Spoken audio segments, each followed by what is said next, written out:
4 నెలలు అవుతుందో నాతో సరిగ్గా మాట్లాడి. నాతో మాట్లాడు హర్ష, ప్లీజ్. నిన్ను కలవకపోయి ఉంటే బాగుండేది. తనకి నువ్వెవరో కూడా గుర్తులేదు. నీతో ప్రేమలో పడకపోయి ఉంటే బాగుండేది. తనకి పెళ్ళయింది గుర్తులేదు. నేను పెళ్లి చేసుకోకపోయి ఉంటే బాగుండేది. కూతురు పుట్టింది గుర్తులేదు. మరి నాకు పుట్టకపోయి ఉంటే బాగుండేది. తనంతా మర్చిపోయింది. ఏదేమని కోరుకుందో గాని చాలా బలంగా కోరుకున్నట్టుంది.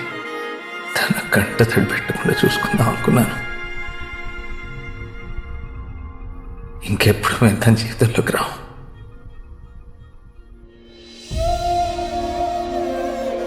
That accident proved their point.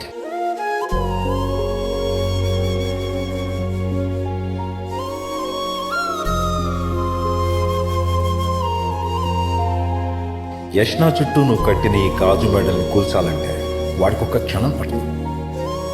కానీ ఆ పని వాడు చేయడం ఎక్కడో వాడికి వాడి కూతురి కన్నా నీ కూతురు అంటేనే కొంచెం కొంచెం ప్రేమ ఎక్కువ ఉంది.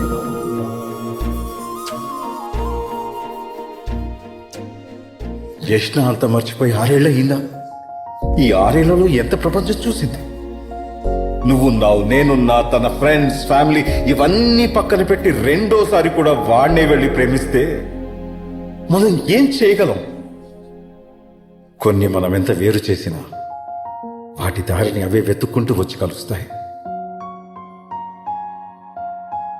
వాళ్ళలాగా